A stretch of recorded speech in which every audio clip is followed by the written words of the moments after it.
Ben voilà, j'y suis. J'y suis. J'avais pas prévu. Non, on m'avait pas dit avant. Je suis là. Alors, je suis là parce qu'on m'a dit qu'il fallait aller là. Parce qu'en fait, moi, j'ai un petit garçon handicapé. Alors, j'aurais bien aimé rester là avec vous, mais en fait, la société, elle n'a pas pensé aux enfants handicapés. Pourtant, il y a la crèche, il y a l'école, l'accueil de loisirs, que ça doit être chouette, l'accueil de loisirs. Il y a plein d'assauts là-bas, culturels, créatifs, des assos sportifs. Mais non, nous on peut pas. Non, ça marche pas, ils sont pas prévus. Alors, il faut aller là. Allez, ben, on est là. C'est bizarre parce que la société est très très bien organisée pour tous les enfants qui vont bien, qui poussent comme des champignons. Et par contre, ceux qui ont le plus de besoins, ben, il y a pas. C'est étonnant. Mais du coup, moi, je me suis retrouvée là, dans ce carré, qu'on appelle c'est le milieu spécialisé. Là, vous êtes dans le milieu ordinaire. Nous, quand on est là, on est dans le milieu spécialisé. C'est censé être spécialisé, adapté à nos enfants. En fait, quand on est là, on se rend vite compte que c'est pas si simple que ça, non. Spécialisé, ça n'a surtout que le nom. Quand on est là, très vite, on passe beaucoup de temps avec notre enfant puisqu'il n'y a pas de relais. C'est-à-dire que quand on est là, qu'on a un enfant qui va bien, on l'inscrit à l'école, il y a toujours de la place. Il n'y a aucune école maternelle, aucun collège qui dit « Ah ben non, désolé, là on est complet, il fallait s'y prendre plus tôt, ça n'arrive jamais ». Quand il y a du handicap, c'est pas grave. C'est pas grave.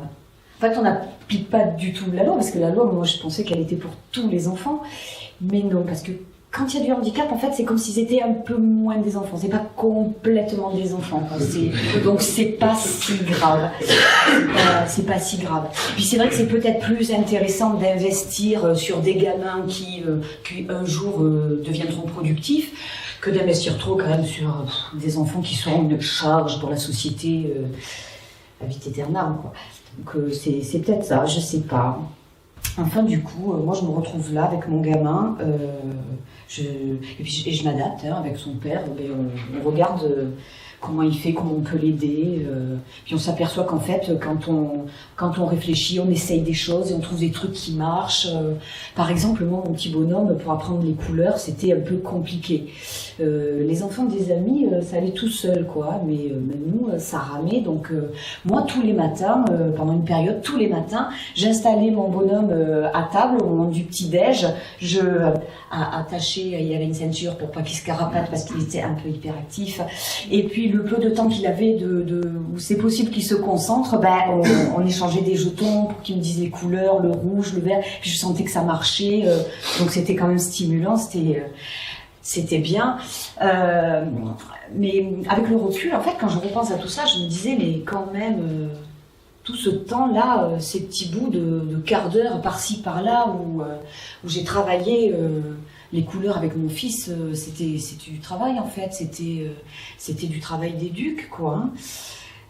Oui, alors, ce qui m'a c'est un éducateur, quand c'est en milieu ordinaire, il travaille avec le milieu spécialisé, mais lui, il est formé, il est diplômé, il est reconnu par ses pairs. Donc lui, quand tu fais du travail éducatif, il a un salaire.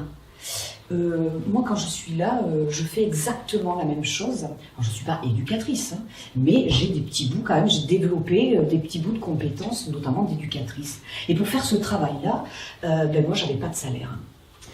Et quand on est ici, on développe beaucoup de métiers comme ça. Alors, je pense que celui d'éducatrice, c'est vraiment quelque chose qui est venu très souvent. Il y en a un autre métier qui revenait très souvent, très souvent. C'est par exemple, mon petit garçon n'a jamais été continent. On a essayé au début, on ne savait pas que ça allait pas le faire, donc on essaye. Puis ça marche pas, donc on change, il faut changer les couches, il faut faire des toilettes, on fait tout un travail d'aide-soignant en fait. Et encore une fois, quand on est là, on est diplômé, nanana, on est reconnu par ses pairs, on a un salaire, même s'il n'est pas très élevé, j'en conviens. Mais quand on est là, on fait tout ce travail-là absolument sans percevoir de salaire. Pas de salaire, ça veut dire ne pas être protégé par le code du travail, ça veut dire ne pas avoir de droit à l'arrêt maladie, on ne cotise pas au chômage, on ne cotise pas, on perçoit une aide, voilà, qu'il faut aller demander. Et puis, qu'est-ce que j'ai développé encore comme métier? Il y a beaucoup, pas mal. Quand on y pense, il y en a plein qui remontent. Puis des fois, il y avait des ponctuels, genre le kiné. Parce que mon petit garçon, il fallait un suivi kiné, donc on avait 2 fois par semaine un kiné qui venait à la maison, qui un jour me dit « Ah, au fait, à partir de la semaine prochaine, pendant 3 semaines, je ne serai pas là. Je pars aux Maldives avec ma femme parce que je suis... vanné là, tu vois, ça va me faire du bien là, je vais me ressourcer. T'es là, toi, oui, ok. Bon, après, il a bien partir en vacances, hein. Il a cotisé, lui. Mais moi, je vais galérer parce que quand tu veux que je fasse pour trouver un kiné qui vienne juste 3 semaines, qui connaît pas mon gamin, qui... T'inquiète, non mais t'inquiète, je vais te montrer 3 trucs, tu vois. Tu fais les massages des points d'appui pour éviter les escarres, tu fais les étirements, je vais te montrer, franchement, t'es tout à fait capable de le faire, il n'y a pas de souci. Oui, ok, je suis cap, je vais le faire, c'est sûr, mais moi je vais faire ça en plus du reste. Je vais faire ça en plus du reste. Et puis, moi, je ne sais pas combien c'est payé, un kiné, mais en tout cas, moi, je sais que je ne serai pas payée pour faire ce boulot-là, qui va se surrajouter à tous les autres. Dans ce carré bleu, quand on est là, franchement, on rencontre beaucoup d'autres parents. On rencontre des parents, on rencontre surtout des mamans, pour être honnête. Puis on s'échange des tuyaux parce que on en est tous un peu là à galérer, quoi. C'est quand votre enfant, il vous dit qu'il a mal aux dents, vous l'emmenez chez le dentiste. C'est assez simple. Quand on est là avec un enfant qui ne peut pas s'exprimer, avant de comprendre, de vous rendre compte qu'il y a une carie, la carie, elle est grave, quoi. Elle est conséquente, elle est douloureuse. Et du coup, en échange, toi, tu as trouvé un dentiste, tu m'avais dit l'autre fois, ah oui, je trouve un mec super, il habite à tel endroit. Non mais attends, c'est à 50 bornes, on ne va pas faire 100 bornes aller-retour pour une carie. Ah bah tu comme tu veux, mais moi j'ai pas mieux, hein. Donc ça c'est au début, tu vois, au début. Hein. Parce après tu comprends que, ah ouais, 50 ans, super. Génial. C'est une histoire de relativité, je crois. C'est une histoire de normes qui se déplacent. Et puis voilà, je discute avec les mamans qui sont autour de moi localement, puis je discute aussi avec des mamans que je vais rencontrer dans d'autres assos, et j'ai notamment rencontré Gisèle dans une asso nationale. Et Gisèle, en fait, on a bien accroché parce que déjà nos enfants ont à peu près le même âge, ils ont le même handicap, du coup on se comprend bien, quand on s'échange aussi des tuyaux, puis on se comprend vraiment bien, on s'apprécie beaucoup, on a le même humour. C'est chouette avec Gisèle. Gisèle, elle habite à Angers, moi j'habite à Agen. Au niveau des lettres, c'est proche, mais ça suit pas. C'est très dommage.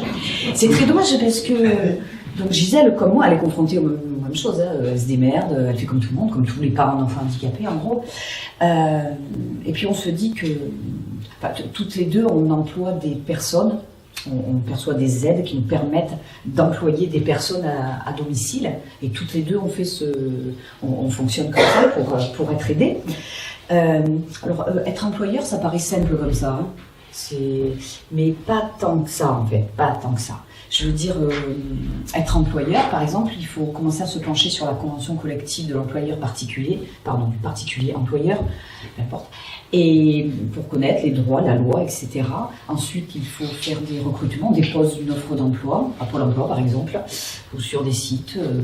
Et puis après, on reçoit les gens, on les rencontre. On fait des entretiens. Donc au début, on parle beaucoup, on explique tout sur nos enfants, comment ils sont, ce qu'il faut, etc. Après, on se rend compte qu'il faut laisser parler les gens, parce qu'ils ne vont pas passer 24 heures avec nous. Il faut laisser parler les gens pour essayer de les connaître, parce qu'après, cette personne-là que vous embauchez, vous allez lui confier votre enfant qui ne parle pas et qui ne pourra pas vous faire de retour. Donc il y a tout, voilà, tout ça, on apprend, au fur et à mesure, on apprend. Après, être employeur, c'est faire de la planification. C'est gérer des conflits, hein. C'est plein de petites choses aussi qu'on ne pense pas forcément au départ. Quand on est parent d'enfants handicapés, on est amené souvent à employer des personnes, on doit faire ce genre de travail. Donc moi j'ai développé, comme Gisèle, plein de savoirs au niveau en tant que... Alors employeuse, c'est peut-être pas un métier, mais en tout cas c'est la fonction d'employeur. Il y a plein de choses à savoir. Et puis évidemment que quand vous recrutez une personne, vous lui dites pas, tu viens demain 8h, c'est bon, je peux me casser, ok, ça marche. Non, ça marche pas. La personne, quand elle vient à 8h, le matin, vous allez devoir passer une journée avec elle en doublon pour lui expliquer plein de choses, tous les points de vigilance, les trucs auxquels il faut faire attention, ce qu'il faut faire, ce qu'il ne faut pas faire, etc. Il faut qu'elle soit rassurée, la personne, il ne faut pas qu'elle soit comme ça quand vous partez. Voilà, il faut mettre tout ça en place. Donc là, on développe toutes des compétences de formatrice. Moi, j'étais vraiment formatrice. Alors, il y en a des formateurs qui sont très très bien payés, mais moi, c'était pas mon cas, puisque... Moi, je n'étais pas payée. Puis avec Gisèle, alors, on était confrontés à ça, là, tout ça.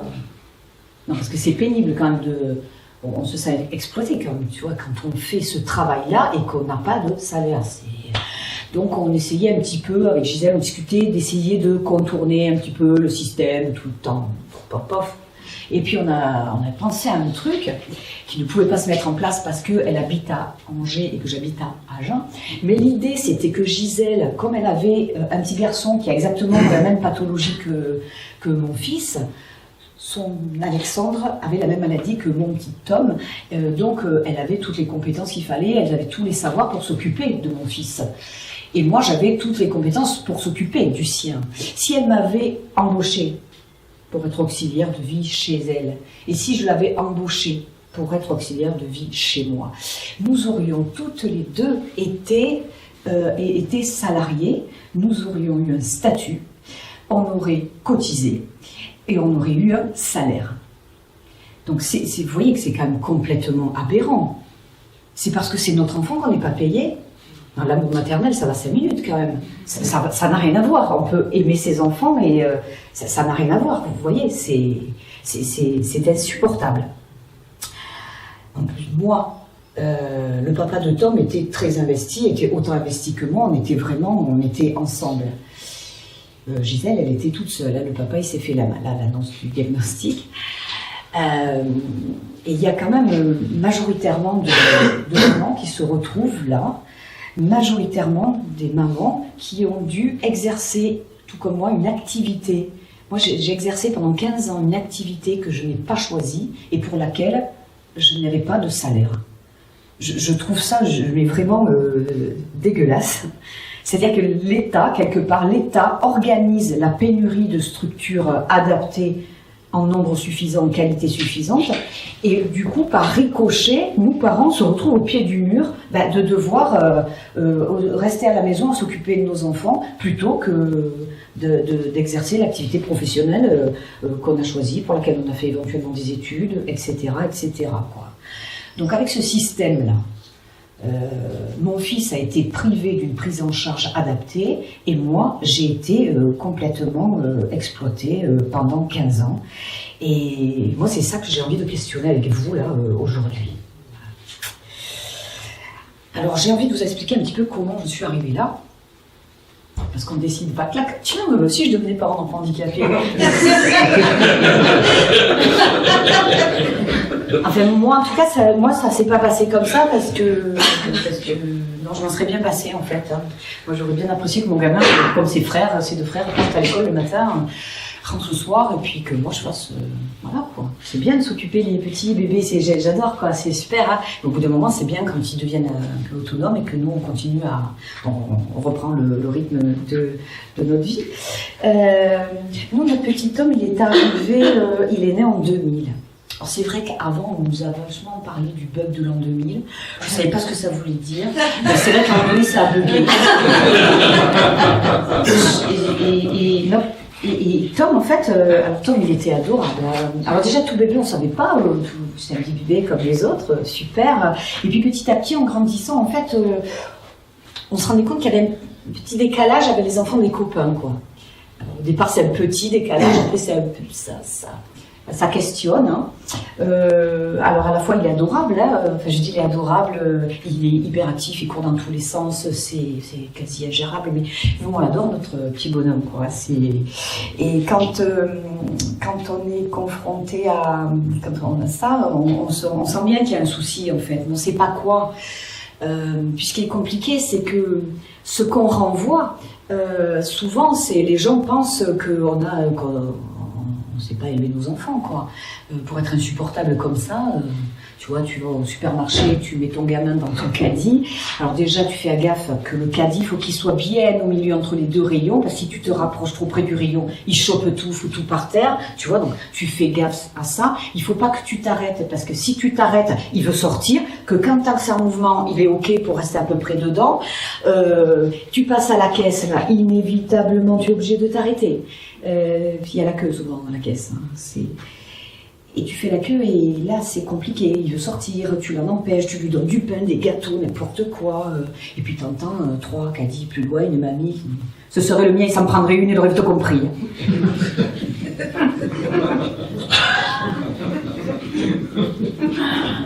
Je veux dire, toi tu vis avec lui, tu sais très bien que c'est pas à coup de beigne que ça va rentrer dans le rang, quoi. Ça va pas marcher, tu crois pas du tout. Donc t'entends ça. Puis après il y a des gens qui te le disent de façon plus sympa. Non, tu sais, je crois que vous avez du mal à poser du cadre. Non mais c'est poser du cadre. Toi ton gamin tu l'assis à table pour qu'il mange, il reste assis, il mange. Moi le mien je l'assois, si je l'attache pas, il se carapate. Et puis au bout d'un moment il bouge, il va faire renverser la chaise. Donc tu mets le pied dessus, tu bloques, tu mets des tas de techniques tout le temps pour que ça le fasse quoi. Et le cadre, donc tu vois pas bien de quoi il parle là, pas tout de suite. Bref. Et du coup, tu vas voir ton pédiatre, tu vas voir le pédiatre. Quoi. Quand on a des petits comme ça, il y a des trucs un peu obligatoires, on va régulièrement voir son pédiatre.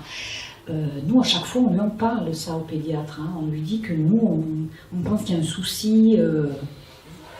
Faut pas vous embrasser comme ça. Chacun son rythme. Chacun son rythme, parce que physiquement on a carburé, hein. Intellectuellement c'était plutôt... Alors ok, les enfants, on apprend que dans le développement de l'enfant, ils avancent pas dans tous les domaines en même temps, enfin là c'était quand même... Il y avait souci, quoi. Et on insiste. Alors, cette histoire de chacun son rythme, on ne se sentait pas compris vraiment, quoi. Enfin, on n'avait pas la prétention d'avoir fait un génie, mais juste quand même, il y avait un souci, quoi.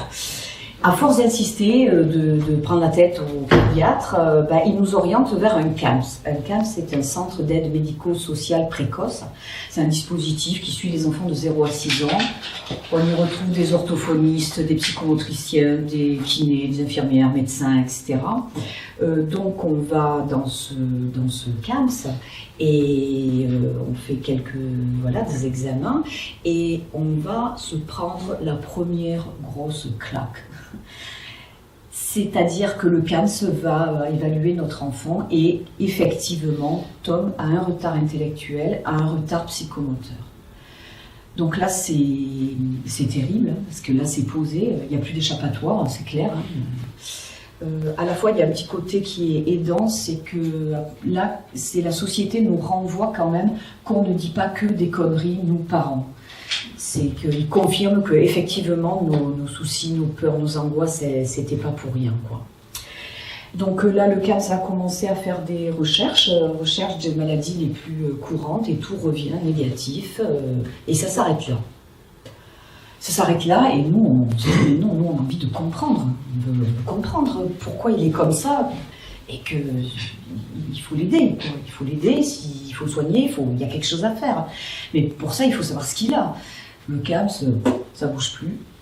Donc on commence à traverser la France en large, en travers, pour aller voir des médecins, certains les plus improbables que d'autres, notamment un à Pau qui nous a dit non mais arrêtez le lait de vache, il est allergique au lait de vache, vous allez voir, passez au lait d'amande, ça marche tout.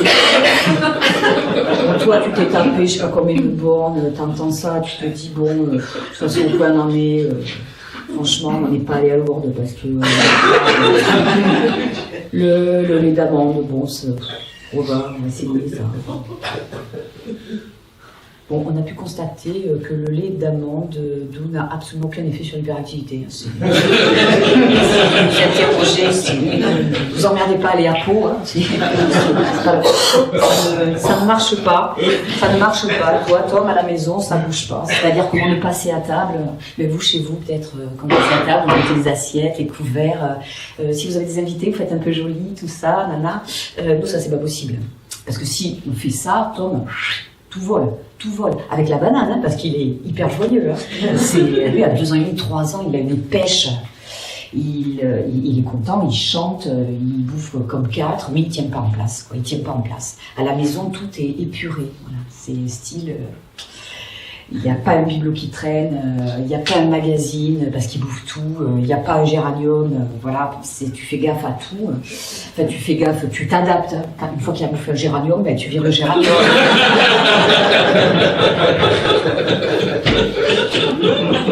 Tu fais surtout gaffe à tes clopes. Hein.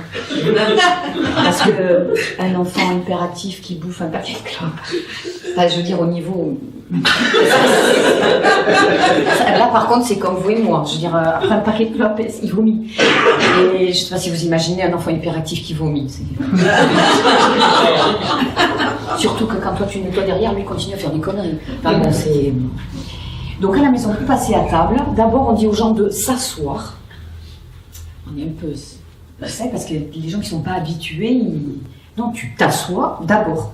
Tu vas chercher les assiettes, tu les mets, tu dis tu tiens ton assiette, tu fais gaffe, tu fais ça à tout le monde. Voilà. Moi j'ai mon petit, parce que j'ai 3 enfants, donc mon deuxième qui avait 15 mois d'écart avec Tom, donc il était pichou. Hein. Quand on passait à table, donc tu tiens ton assiette. Tu emmènes les coquillettes et le mondioc. Et si jamais l'assiette volait, parce qu'à 2 ans et demi, des fois ils sont pas. Voilà, et à un moment donné, Tom passe, l'assiette vole, et évidemment, qui sait que t'engueules celui qui comprend, quoi. C'est, Tom, il continue comme une fusée, et puis, ben Arthur, mais enfin, Arthur, fais gaffe à ton assiette, quoi, on te l'a dit 30 fois. Voilà. Mon petit, il a grandi, c'est après, avec le recul, là, que je me dis ça, il a grandi quand même tout petit, en lui disant, fais gaffe à ta bouffe, quoi.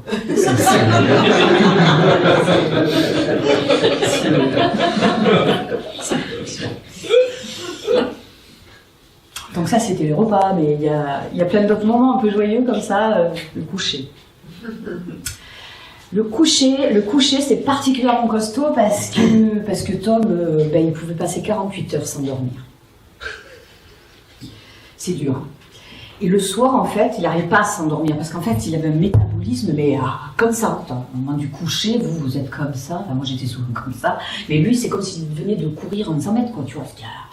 Donc on le couche, quand on le couchait là, tu vois, tu mettais ta main comme ça, parce que sinon, le temps que tu attrapes la couette pour le couvrir, lui s'était relevé, quoi. Donc tu le couches, tu laisses ta main là, lui il veut se lever, mais tu bloques, et donc tu le tiens, tu lui parles doucement, tu chantes des chansons, et ça dure une demi-heure, 3/4 d'heure. C'est des moments, t'as une impression de ne pas vivre, là. Tu perds le temps, ça te fait râler, quoi, et puis toi t'es mal à faire ça, tu sais que lui il est mal, c'est compliqué. Alors même si tu tournes avec le papa que c'est qu'un soir sur 2, c'est quand même pour lui, c'est tous les soirs que c'est la galère. Hein. Et quand enfin il s'endort, vous avez peut-être connu ça avec tout bébé 6 mois. Hein. Nous, c'est jusqu'à 2 ans et demi, 3 ans, c'était continué comme ça. Tu faisais super gaffe en partant de ne pas le réveiller, parce que sinon tu te retapais 30 minutes, 3 quarts d'heure de plus, quoi. Voilà. Ce qui était hyper frustrant pour moi, c'est quand ça arrivait que je monte avec Tom dans sa chambre pour l'endormir, et j'entendais un copain, une copine qui arrivait, j'entendais les bières qui sortaient du frigo, et moi j'avais envie d'être avec eux. Et ben des fois, ça mettait tellement de temps là pour l'endormir que je descendais, et ben j'ai vu personne, quoi. Ça c'est hyper frustrant, vraiment. Donc au bout d'un moment ça devient compliqué, comme ça, on ne comprend pas ce qu'il a. Le CAMS, il y en a même un professionnel du CAMS qui est allé jusqu'à oser nous dire « Non mais vous savez, des fois il vaut mieux pas savoir ». On ne partageait pas ce point de vue. Du coup, on a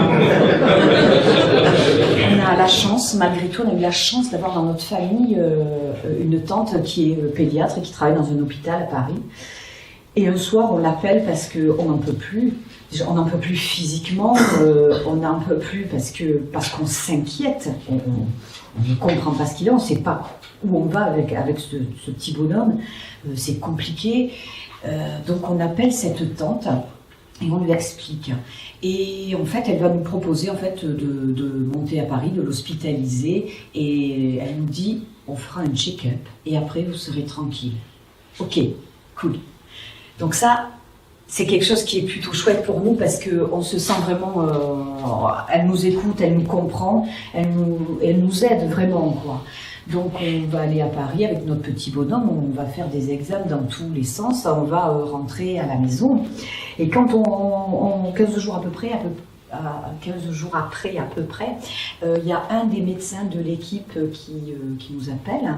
C'est moi qui prends l'appel, et elle nous dit en fait on pense avoir trouvé ce dont souffre Tom, mais on n'a pas encore tous les résultats, ce serait peut-être bien qu'on se rencontre. Ben oui, ok.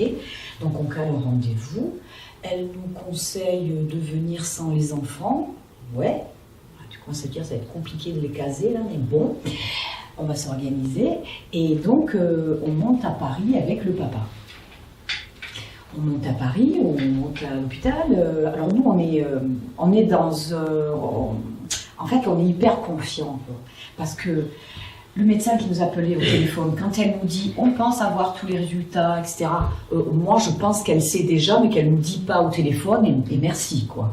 Donc, on monte à Paris en se disant c'est cool, ils ont trouvé, et comme on a trouvé ce qu'il a, on va le soigner, et quand on le soigner, il sera guéri, et effectivement, après, on va être tranquille. Ça ne s'est pas passé tout à fait comme ça. Alors, ça s'est pas passé tout à fait comme ça, parce que quand on est monté à Paris avec le papa, donc on reprend l'hôpital Robert Debré, il y a 4 ascenseurs de couleurs différentes qui montent à des services différents. Nous c'est le bleu, donc on prend l'ascenseur bleu qu'on reconnaît, on monte et on est vraiment... on va bien, quoi, on a limite le sourire, enfin ça va s'arrêter, quoi. Toute l'horreur qu'on vit, ça va s'arrêter. On sort de l'ascenseur, on traverse le couloir, on pousse les portes battantes, vous savez, les portes anti-feu très lourdes là. Et là, surprise, il y avait tout le corps médical. J'avais l'impression qu'ils avaient remonté tout le monde en arc de cercle. Là, c'était le comité d'accueil. Là, tu dis bonjour, tu comprends pas trop. Et il y a le médecin qui nous avait appelé, qui nous invite à passer dans un bureau. Donc on la suit. Donc on s'installe devant le bureau. Et elle nous demande si on veut boire quelque chose. Non. Non, on a envie de savoir, là, depuis le temps, on a envie de savoir. Elle va nous expliquer que notre petit garçon de 3 ans et demi, qui pète le feu, qui a une joie de vivre, il est atteint d'une maladie évolutive pour laquelle il n'y a aucun traitement. Vous voulez un jus d'orange? Non, merci. Évolutive. C'est un mot sur lequel je bloque. Je bloque parce que moi, évolutif, jusqu'alors, c'est un mot que j'avais employé toujours de côté positif, je crois. Quelque chose qui évolue, c'est Ça va dans le bon sens, et là je vois bien que ça colle pas quand même, hein. Donc je crois que je lutte pour pas comprendre, parce que je sens que je vais manger grave, quoi. Mais inévitablement, à un moment donné, je sens les synapses, là, ça tilte et je comprends. Vous voulez un jus d'ananas? Pas de jus d'ananas. Là, quand tu comprends, déjà, tu rentres dans un état de sidération, tu comprends pas, plus rien n'a de sens. Tu te sens complètement démoli de l'intérieur, là, tu te détruis et tu sens une douleur, une souffrance que tu n'as jamais ressentie avant. On a aussi du jus de pomme. Toi, tu n'arrives même pas à avaler ta salive, tu vois. Tu peux pas. Et l'autre, elle te parle de ces jus de fruits, tu ne comprends pas. En fait, je crois que ce médecin... c'est le seul moyen qu'elle a trouvé pour quitter ce bureau-là, avec ces histoires de jus de fruits. Parce qu'elle a clôturé l'entretien en nous disant « je vais vous chercher des jus de fruits ». Donc du coup, ça questionne beaucoup sur quand même la formation des médecins dans l'annonce du diagnostic. Donc nous, on s'est retrouvés là, avec ça, tout seul. Petit à petit, on comprend en fait que notre petit garçon, il est atteint d'une maladie évolutive, donc dégénérative, c'est-à-dire que les autres enfants qui vont bien, qui poussent comme des champignons, ils acquièrent des savoirs, etc. Et que nous, notre petit bonhomme, il va marcher à l'envers. Il va petit à petit perdre la parole, perdre la marche, perdre le réflexe de déglutition, perdre tout. C'est terrible de nous annoncer ça comme ça. On n'était pas du tout préparés à entendre ça, au contraire. Et puis surtout, on nous relâche dans la nature, comme ça. Alors comme nous, on a notre tante, elle va nous proposer de rester quelques jours avec elle, de répondre à nos questions, etc. Mais concrètement, quand on annonce un diagnostic comme ça à des parents, qui n'ont pas de tantine pédiatre, on se retrouve tout seul. Donc nous, on s'est retrouvés, mais voilà, on est rentrés, tout seul, sans rien comprendre. Le seul truc, on est parti, ils nous ont donné les coordonnées de l'association VML. VML, c'est vaincre les maladies lysosomales, parce que la maladie de mon fils est une maladie du lysosome. En fait, on a dans nos cellules, on a une série d'enzymes qui sert à dégrader une substance qu'on fabrique. Lui, il a une enzyme qui ne marche pas. Du coup, cette substance, qui s'appelle les parasulfates, s'accumule dans les cellules, ce qui crée des micro-lésions, cœur, foie, rate, cerveau. C'est le carnage. C'est pour ça que quand ils sont bébés, on ne sait pas qu'ils sont malades, parce que les cellules ne sont pas encore engorgées. C'est petit à petit que ça va s'aggraver. Donc, quand on sort de là, moi, je me souviens très bien me dire « Non, mais c'est pas possible, on ne peut pas vivre comme ça. » Parce que la douleur, la souffrance qu'on éprouve à l'idée que votre petit garçon va mourir dans des conditions... c'est pas viable, c'est pas viable. Donc on se dit « Il faut tous mourir. » Moi, je me dis « Il faut qu'on en finisse. » Alors je ne sais pas comment, je ne me suis même pas posé la question. L'idée c'est qu'on ne pouvait pas vivre comme ça. Et puis petit à petit, je me suis dit, mais mon deuxième là, qui est en bonne santé, qui n'est pas malade, enfin c'est n'importe quoi, il a toute sa vie à vivre lui, et puis on ne va pas le laisser tout seul, donc son papa il n'aura qu'à rester avec lui, et moi je vais partir avec Tom. Je ne sais encore pas comment, je ne me pose pas cette question, c'est juste des issues de secours, des trucs qui se mettent en place comme ça, et je vais encore avancer jusqu'à me dire, mon petit Tom, il a que quelques années à vivre, chouette, celle-là, il ne faut pas les gâcher, il faut y aller à fond. À partir du moment où j'ai réussi à me dire ça, ça a été un moteur, quoi. Ça a été un moteur pour me dire, voilà, il faut vivre bien les quelques années qu'il a où c'est cool pour lui. Donc on a d'abord bien descendu, bien coulé. Petit à petit, on s'est raccroché au branches. Je ne sais pas comment. Je me suis toujours posé la question de comment il n'y avait pas plus de drame après les annonces de diagnostic. Vu les conditions dans lesquelles c'était, ça se fait parce que moi encore j'étais entourée, quoi. J'ai une famille, des amis, j'ai des gens autour de moi. Nous, on avait des gens autour de nous. Le handicap, ça tombe sur tout le monde, sans distinction de classe sociale, ce que vous voulez, quoi, de religion. Ça tombe aussi sur des mamans toutes seules, quoi. Donc nous, petit à petit, on a remonté et puis on a petit à petit, on a remonté et puis on a un jour appelé cette fameuse association VML, Vaincre les maladies lysosomales. Alors VML, en fait, c'est une association de parents et qui travaille principalement sur trois grands projets. C'est-à-dire qu'ils travaillent sur la sensibilisation aux maladies du lysosome auprès du corps médical. Parce que moi, mon fils, il n'y avait pas de traitement, mais il y a des maladies cousines dans lesquelles il y a un traitement. Donc si les enfants ne sont pas diagnostiqués, on ne peut pas les soigner. Donc c'est hyper important de faire de la sensibilisation à ces maladies auprès du corps médical. Ensuite, ils travaillent aussi sur des projets de recherche. Parce que, autant vous dire que ce n'est pas un marché très lucratif, les maladies rares. Donc VML cherche des sous pour financer des projets de recherche en lien avec ces maladies-là. Et VML a un troisième projet qui est sur l'aspect social, c'est-à-dire qu'ils organisent une fois par an des rencontres familles. Alors ça se passe au centre de la France, à Mont-le-Fuselier, c'est sous Orléans, de façon parce qu'on est tous éparpillés aux quatre coins de France. Et une fois par an, en 3-4 jours, on se rencontre. Et ça, c'est super aidant, de rencontrer nos pairs, d'échanger des tuyaux, de comprendre, c'est vraiment aidant. Parce que moi, chez moi, je connaissais là mon petit monde spécialisé handicap au niveau local où je rencontrais d'autres parents. Mais si vous voulez, VML, c'est du handicap dans le handicap. C'est-à-dire que déjà, quand on est dans le champ du handicap, il y a la norme qui se déplace par rapport au milieu ordinaire. Mais quand on est là, ça se déplace encore quand on est là. Moi, à VML, je parlais avec des parents qui allaient perdre leurs enfants ou qui avaient déjà perdu leurs enfants. Et on en parlait très simplement. Parce que c'est notre vie, c'est notre vécu, c'est notre histoire. Et que moi, j'avais besoin de comprendre où est-ce que j'allais aller. Moi, j'ai participé à des ateliers avec des parents qui avaient perdu leur enfant. Je voulais y aller pour comprendre qu'est-ce qu'ils disaient ces parents-là, qu'est-ce qu'ils avaient compris, où j'allais.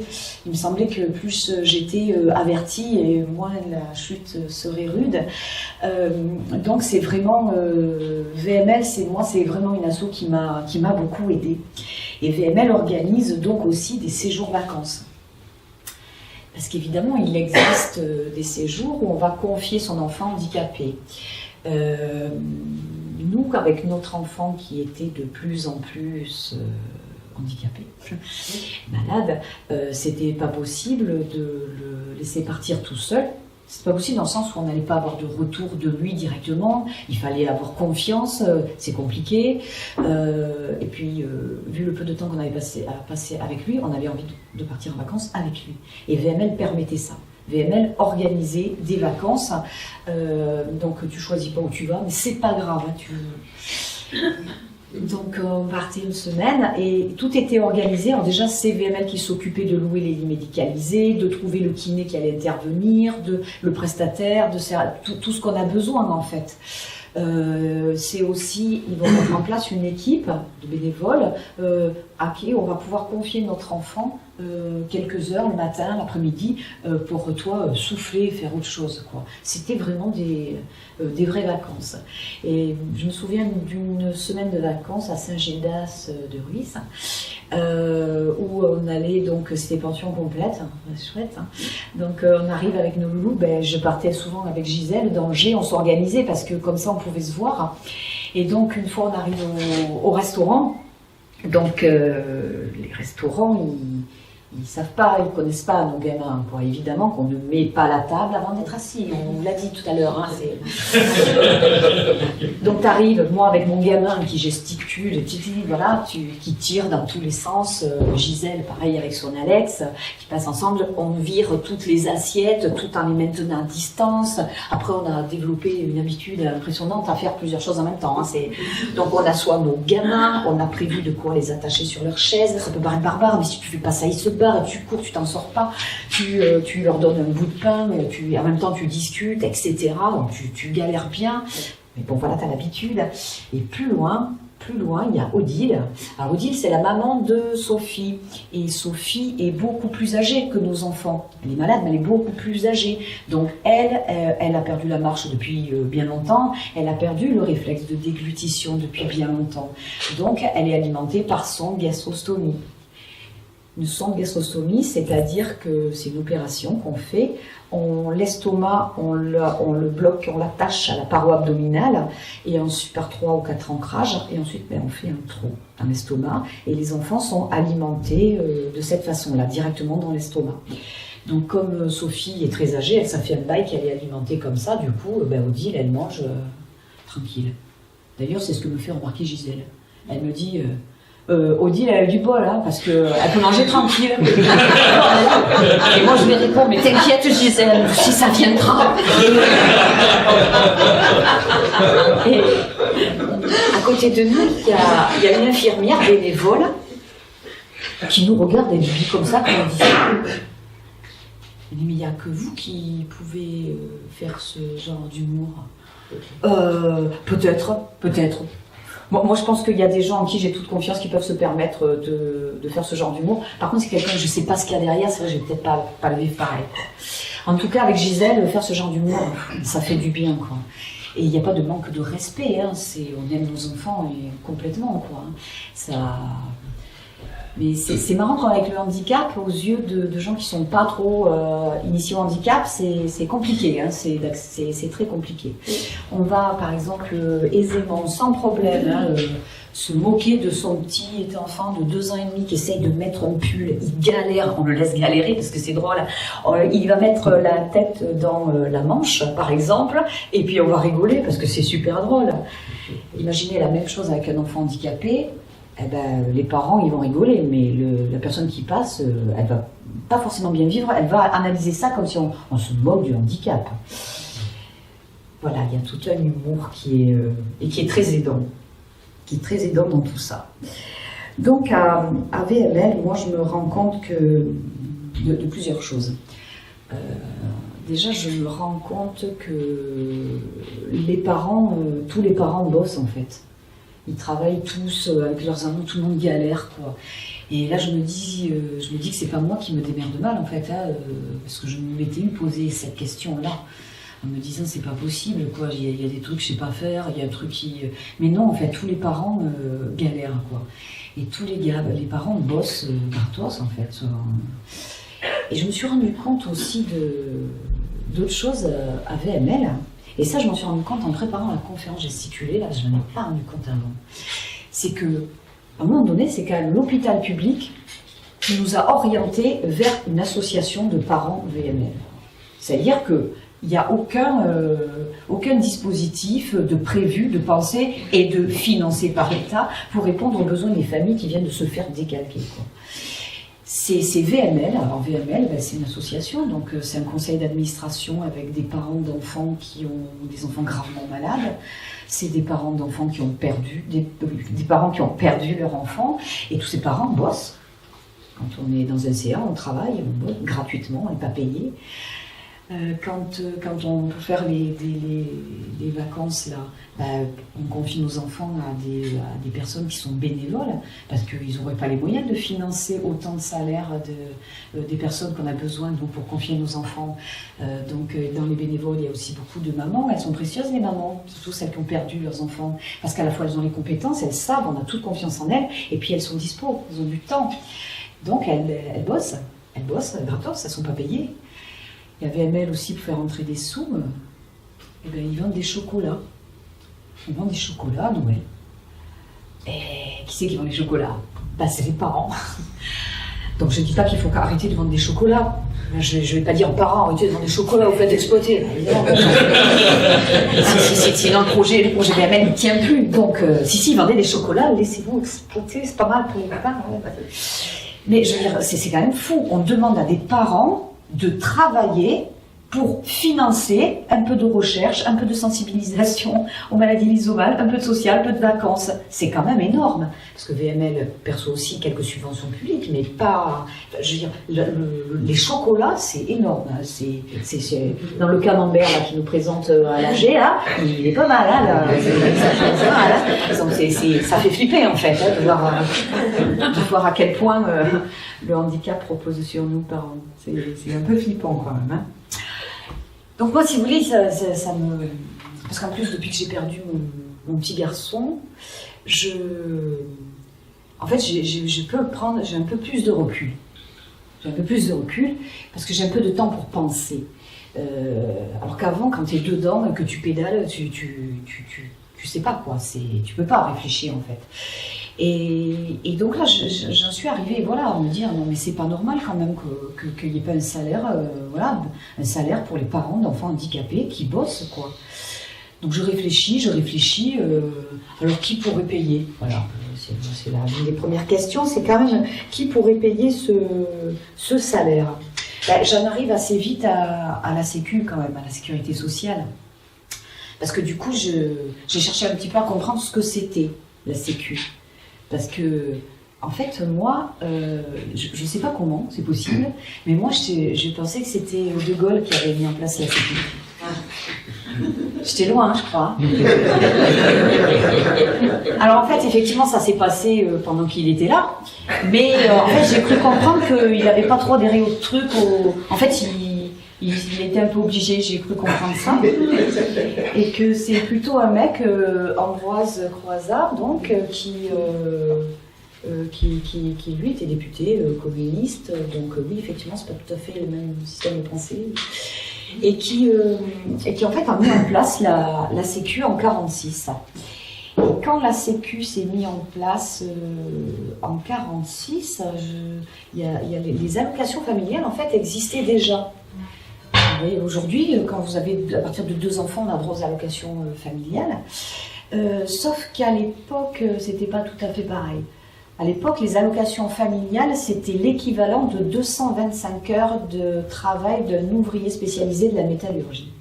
225 heures. Mais ça veut dire, au-delà du montant, ça veut dire qu'on considérait bien que le travail d'éducation, que l'éducation des enfants était un travail. Et je ne vous parle même pas de handicap, là. On considérait que c'était un travail, puisque c'était indexé sur le nombre d'heures, c'était l'équivalent d'un nombre d'heures. Donc aujourd'hui, c'est plus 225 heures, même au SMIC, non. Aujourd'hui, c'est à peu près 130 €. C'est 130 €. Et puis, c'est surtout que c'est une allocation, c'est une aide. Voilà. C'est-à-dire qu'avant, on considérait que les enfants, s'occuper des enfants, c'était un travail. Aujourd'hui, on estime qu'avoir des enfants, c'est un coût. Ça coûte. Et que pour vous aider à financer ce surcoût lié à l'arrivée d'un enfant, ben, on va un petit peu vous aider. Un petit peu, c'est 130 € de gamin, vous n'allez pas loin, mais on va un petit peu vous aider. Et puis, ben, c'est sous le gouvernement Hollande, c'est Hollande qui en a remis une couche en plafonnant les allocations familiales. Alors pour être honnête, moi avant d'avoir travaillé un peu sur le sujet, moi j'avais trouvé ça très bien quand Hollande il avait fait ça. Je me dis, ben ouais, les gens qui sont le plus aisés, il n'y a pas de raison qu'ils soient aidés. Alors effectivement, si on considère que c'est une aide, ben oui. Sauf que on est à 10 000 là de l'état d'esprit du départ. Parce que si on considère que l'éducation des enfants est un travail et qui mérite un salaire, peu importe si, excusez-moi pour le cliché, mais si votre mari est payé au SMIC, vous, madame au foyer, quand vous vous occupez de vos 2 enfants, vous méritez un salaire. Si votre mari gagne 5 000 € par mois, ben vous, au foyer, vous travaillez vos 2 enfants, vous avez droit à un salaire aussi. Pour moi, ça n'a pas de lien. Voilà, ce n'est pas une aide, enfin, ce n'était pas une aide. Aujourd'hui, ça n'est une. C'est bien dommage. Alors, comme on n'a pas de salaire, et qu'il faut bien se démerder tout seul, parce qu'on n'a pas de salaire pour s'occuper de nos enfants, parce qu'on n'a pas de structure pour que nos enfants soient accueillis. Les structures qui existent, il faut passer par la MDPH, Maison départementale des personnes handicapées, pour demander une orientation. Donc eux, ils vont décider si ça va être telle orientation ou telle orientation, ce qui est le plus adapté à votre enfant. Et ensuite, vous allez attendre. Vous allez attendre qu'il y ait une place qui se libère. Parce qu'à l'école, à l'éducation nationale, il y a toujours des places, mais dans l'institution spécialisée, il n'y a pas assez de places. Donc les enfants sont sur liste d'attente. Donc c'est compliqué. Et puis nous, au niveau local, à Agen, parce que VML c'est super, mais c'est loin. À Agen, il n'y a pas de VML.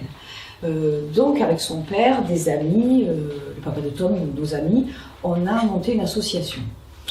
On a monté une association qu'on a appelée Tom Enfant Phare, en 3 mots.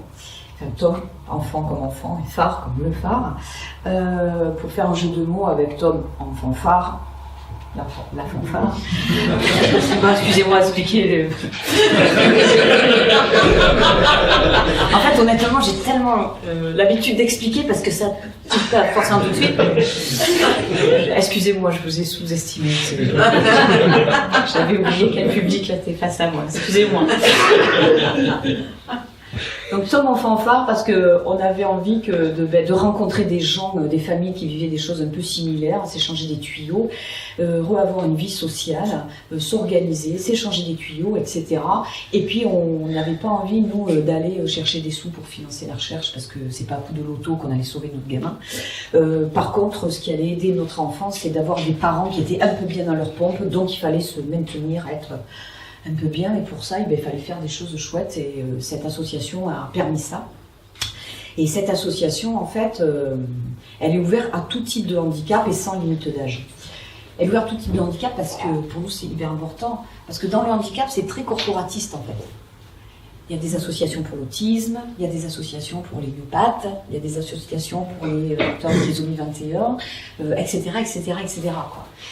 Alors que nous, on voulait, on s'en fout franchement, le handicap de votre gamin, s'il a ça, à un moment donné, on croise les mêmes problématiques et c'est bien d'être ensemble pour en parler et voir comment on peut s'organiser autour de ça, quoi. Donc Tom Enfant Phare, c'est ça. Et Tom Enfant Phare, dans les premières choses qu'on a mis en place, c'est des cafés des parents, c'était pour rencontrer les parents et échanger. C'était des rencontres loisirs en famille. Alors pourquoi rencontre loisirs en famille? Par exemple, quand vous voulez aller au restaurant et que vous avez un enfant qui court dans tous les sens, c'est pas vraiment un temps de répit, tu vois, de courir après son gamin pour pas qu'il aille manger dans l'assiette de la voisine. Donc en fait, à Tom Enfant Phare, on organise des sorties resto à plusieurs familles. Du coup, c'est pas le regard des autres, n'est pas focalisé sur votre enfant, il est plus dilué. On y va avec des accompagnants qui, eux, gèrent les enfants, ce qui fait que nous, en tant que parents, on va au restaurant avec tous nos enfants, comme vous, et on peut prendre du bon temps, discuter pendant que notre gamin il court et c'est un accompagnant qui court.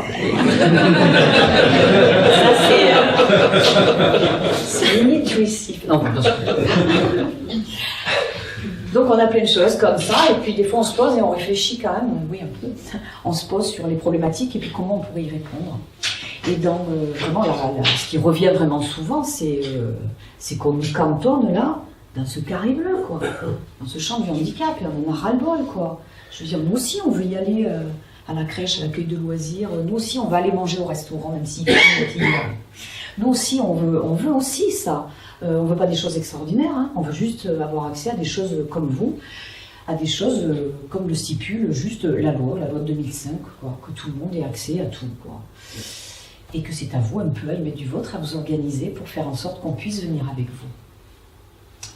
Donc on a travaillé tout un projet aussi pour que les enfants handicapés puissent aller en accueil de loisirs. Parce qu'en fait, Tom Enfant Phare, c'est un peu là, Tom Enfant Phare. C'est-à-dire qu'on aide des enfants handicapés à passer de l'autre côté, à passer dans le milieu ordinaire. Et c'est génial parce que eux, ça leur permet de rencontrer des enfants non handicapés parce que il y a certains enfants, ils ne côtoient que des enfants handicapés dans leur structure, des éducateurs et après leurs parents. La famille, s'il y en a. Les amis, souvent, il y en a beaucoup moins. Hein. Il en reste plus le handicap est lourd et plus ça s'éloigne. Donc, Tom Enfant Phare, c'était ça l'idée quand même. L'idée de, à notre niveau, essayer de changer un petit peu les choses. Alors moi, Tom Enfant Phare, au départ, j'étais bénévole, évidemment. Donc j'ai travaillé beaucoup sans être payée. J'étais dans le conseil d'administration, il y avait d'autres parents comme moi hein, qui travaillaient et qui n'étaient pas payés. On a aussi beaucoup de bénévoles. Et puis nous aussi, on exploite les parents parce qu'on leur demande de vendre des chocolats. Et parce que si on n'a pas ces rentrées-là, on ne s'en sort pas, quoi. Donc après, c'est une association qui a le mérite d'exister, d'être un peu aidante, au niveau local. Et puis ce brassage de parents vraiment permet d'échanger, d'avancer sur le sujet, de comprendre des choses, etc., de s'échanger du matériel, parce que ça coûte cher le matériel. Dans les choses, moi j'avais vraiment besoin qui me coûtaient cher, c'était les véhicules. Parce que les véhicules, je veux dire, au départ, votre gamin, quand il commence à perdre la marche, vous le portez, vous l'asseyez dans la voiture, vous pliez le fauteuil, vous le mettez dans le coffre. Il arrive à un moment, là, c'est plus possible, quoi. C'est plus possible parce qu'il est lourd, parce que vous, les années qui passent, vous mangez double, que vous vieillissez, vous avez cette impression, cette sensation de vieillir quand même 2 fois plus vite que les autres. Et au bout d'un moment, c'est plus possible. Puis lui, la maladie qui avance devient très douloureuse. Vous évitez les transferts. Donc il faut un véhicule dans lequel vous pouvez monter fauteuil et tout dans le véhicule. Ça, c'est l'idéal, quoi. Cette adaptation-là, ça vaut dans les 40-45 000 €. L'aide que vous pouvez prétendre auprès de la MDPH, Maison départementale des personnes handicapées, c'est 5 000 € tous les 5 ans. Mon fils, il n'aide pas vivre assez longtemps pour que je puisse économiser. Non, en plus, ça ne marche pas comme ça. Mais... Donc, juste, c'est pas possible. Et puis, en plus, quand un aménagement à 40 000 balles, vous n'allez pas l'installer sur un vieux trafic qui a 400 000 bornes, quoi. Donc, du coup, c'est pas possible. Ouais, pas possible. Donc, le seul moyen que vous avez, c'est de l'acheter d'occasion, déjà tout équipé. Donc, moi, j'ai acheté 3 véhicules comme ça dans ma vie parce que ça met très longtemps.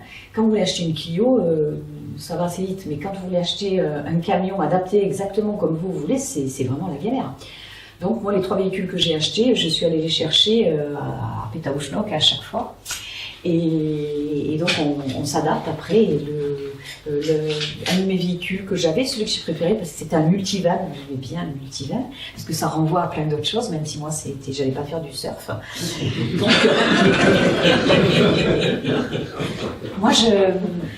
Donc, moi j'avais des aides à la maison, des personnes qui m'aidaient pour s'occuper de Tom, mais évidemment que, je veux dire, le handicap, en fait, ça ne s'arrête jamais. Vous voyez, à 4h30, quand elles partent, les personnes, il est toujours handicapé, mon fils. La nuit aussi. Les week-ends, il est handicapé. Les vacances. Le jour de Noël, il est handicapé aussi. Il est tout le temps handicapé, en fait. Il ne s'arrête jamais. Et qu'il y a besoin d'être là tout le temps. C'est-à-dire que même quand il dort, il faut être là. C'est-à-dire qu'avec la maladie qui évolue, la nuit, il faut se lever plusieurs fois pour le tourner. Parce que vous, dans votre lit, vous dormez, vous bougez. Mais quand on ne peut plus faire ça, il faut qu'on le fasse à sa place. Il avait aussi, par l'évolution de la maladie, une prolifération des muqueuses qui obstruaient les voies respiratoires. Donc au niveau respiratoire, c'était compliqué. Là aussi, la nuit, il fallait se lever pour l'aspirer, juste pour qu'il s'étouffe, quoi. Donc c'est tout le temps, hein. C'est 24 heures sur 24 qu'il faut être là. Même avec beaucoup d'aide, je veux dire, il y a déjà beaucoup... Ce que je veux dire, c'est que même si on nous octroyait un salaire, même à hauteur de 35 heures par semaine, putain, on les volerait pas, quoi. Hein. Parce que, vous voyez, je sais pas combien ça fait, 24 x 7, mais ça fait pas 35. Hein.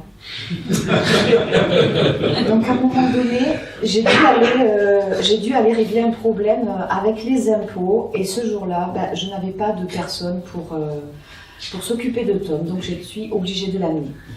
Donc là, je sais que je vais galérer grave, tu vois. Mais bon, j'ai pas le choix. Je fais la balance entre si je vais pas régler le problème aux impôts, je me dis non, il faut y aller, quoi. Donc je mets mon gamin dans la voiture, dans le camion, et puis je vais aux impôts. Et je cherche donc une place. Alors moi, Angers, ma ville, je la connais bien, donc je sais où sont les places. Je vais à celle que je préfère en premier, parce qu'elle est pratique, parce que déjà elle est aux normes. Il suffit pas de peindre une place en bleu pour qu'elle soit une place handicapée, normalement. Hein. Normalement, il y a des normes, c'est large, ce qui permet de descendre, moi, mon gamin, c'est par la porte latérale qu'il descendait. Donc j'ai besoin de beaucoup de largeur. Donc je vais à la place que je préfère. Malheureusement, elle est prise par quelqu'un qui a son macaron. Elle est comme ça, elle est arrivée avant moi. Je continue, je cherche. Je sais qu'il y en a une autre que j'aime bien. Donc je roule, je vais voir. Merde, elle est prise aussi, mais par quelqu'un qui, visiblement, elle est pour 5 minutes. Donc tu continues, tu cherches, et puis à un moment j'ai pas le choix, je suis obligée d'aller là. Et moi cette place je l'aime pas. Je l'aime pas déjà parce qu'elle est pas aux normes, je vais galérer. Et à la fois, là, j'ai plus trop le temps, parce qu'il faut beaucoup de temps quand on est avec Tom, il me fallait beaucoup de temps, qu'on ne se gare pas pour partir en courant. Quoi. Et cette place, je l'aime pas parce qu'elle est étroite et que je sais que je vais galérer. Et à la fois, je me dis, là, ben, j'ai pas trop le temps, je vais quand même me garer là parce que la place juste à côté est libre. Il y a personne, donc je pourrais manger dessus. Donc, ben, je me gare sur la place que j'aime pas. Je descends, je fais le tour de mon véhicule. J'ouvre la porte latérale. J'attrape la télécommande.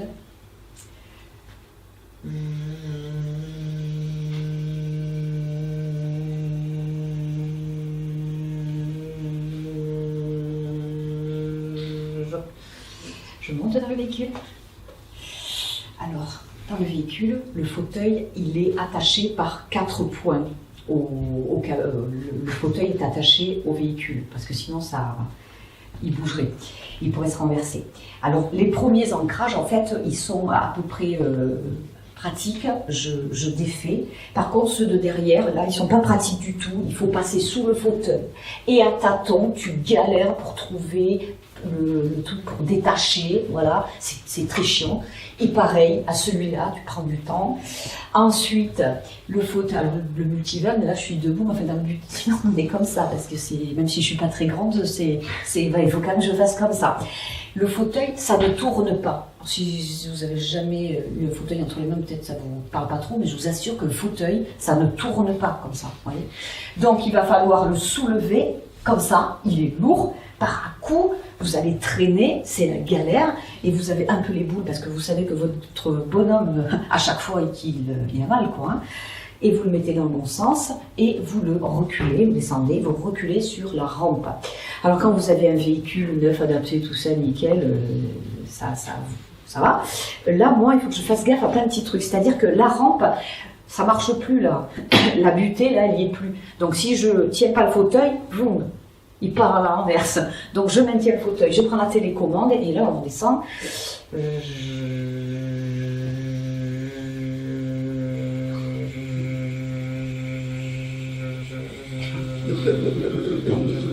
C'est chiant.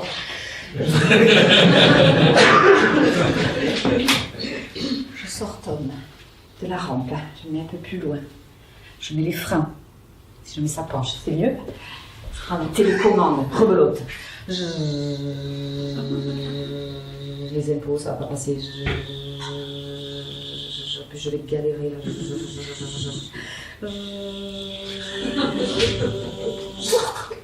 Là, hop, on ferme la porte, on ferme la clé et on part avec Tom. Je me dépêche un peu. Je vais vous faire grâce de la demi-journée que j'ai passée aux impôts. Parce que c'était très chiant, ça n'a pas grand intérêt. Même l'accessibilité, je ne vais pas en parler.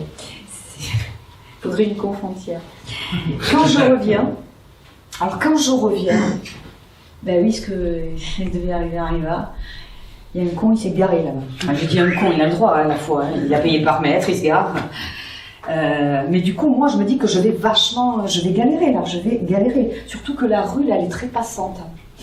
Donc, il va falloir que je recule mon camion sur la route pour pouvoir charger mon gamin. Voilà. Donc, ben, Tom, eh ben, je vais aller le mettre sur le trottoir devant le camion, le temps que je recule.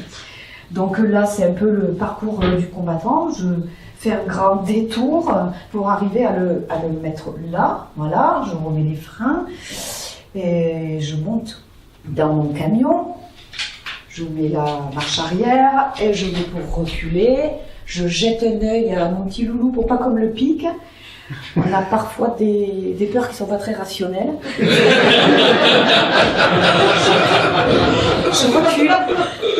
Je recule sur la chaussée. Alors quand je recule, je vois arriver là un mec, il vient, il ralentit, ça arrête. Moi je recule, je descends du véhicule, je lui fais peut-être 2 minutes et puis je me casse pour chercher mon gamin. Mais qu'est-ce qui se passe là? Qu'est-ce qui se passe dans la tête du bonhomme qui est là? Lui, il roule. Il voit un camion qui recule, qui s'arrête, et il voit une nana qui lui fait comme ça, et qui se barre en courant. Donc, je comprends pas, donc il attend un peu. Je pense que je me suis fait insulter quelquefois sans le savoir. Il regarde, au bout d'un moment il klaxonne. Donc moi, je suis allée récupérer mon pépère qu'on m'avait pas piqué. J'ai quand même la pression parce qu'il klaxonne, je sais que j'emmerde les gens quoi.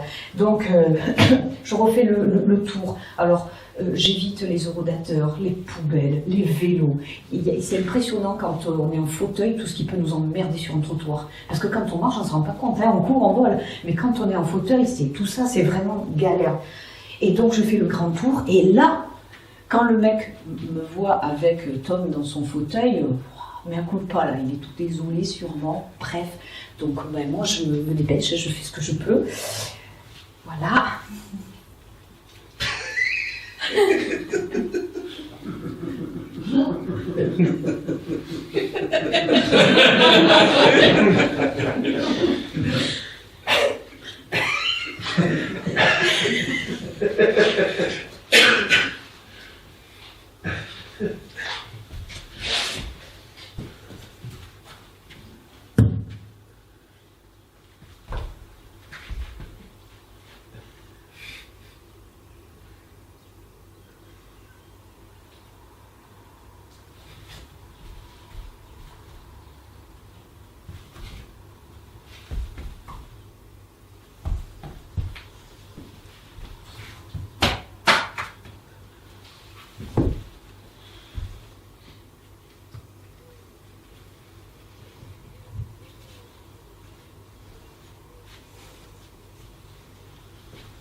Alors, si en plus c'était pour passer une de mes journées cool, tu vois, d'aller d'être avec la chambre, mais se faire chier comme ça pour. C'est. Quand je fais ça, là, toujours pareil, il y en a, ils sont payés. Hein. Il y en a, c'est leur métier de faire ça. Et bien, pas moi.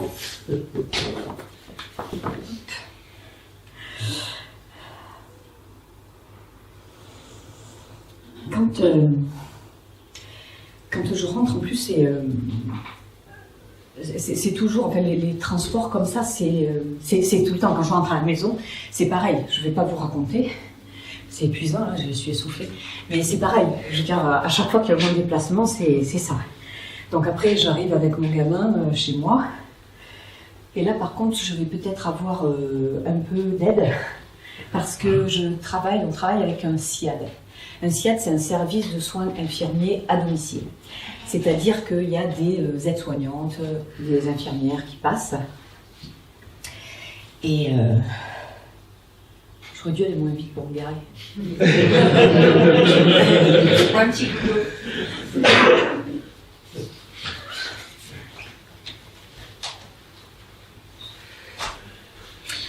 On travaille avec un SIAD parce que, je veux dire, changer une couche, je sais faire, hein, je sais bien faire. Mais quand il y a l'aide-soignante qui vient le faire, mais ça vous fait ça de moins à faire. L'infirmière qui vient le soir préparer les médicaments, ben, pareil, c'est une aide. Alors c'est un truc qui, si vous savez pas trop, des fois vous dites non mais c'est plus possible, j'arrête avec eux, je me démerde toute seule. Et d'autres fois vous dites non, bon, quand même c'est bien qu'il y ait quelqu'un qui vienne, qui ait un regard extérieur, etc. Parce qu'en fait, on tisse dans les soignants, il y a des gens absolument fabuleux qui sont complètement à leur place et c'est vraiment chouette. Et puis après, il y a des gens qui ont besoin de travailler, d'avoir un salaire, je crois, mais pour qui c'est la corvée.